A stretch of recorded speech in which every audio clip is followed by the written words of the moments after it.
Welcome to the Hvac Technologies Knowledge Center. This series of videos has been put together to give you a basic understanding of professional air duct cleaning. The graphic display here is a typical two-story home's HVAC system, comprised of a furnace, an air conditioner, and ducting to carry the heated or cooled air to different parts of the house. The furnace is the heart of the system.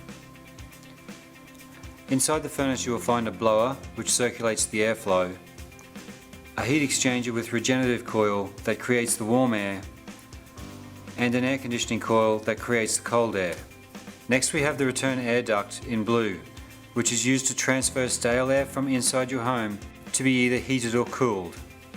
The supply air ducting is used to transfer the newly heated or cooled air to all different rooms in the house.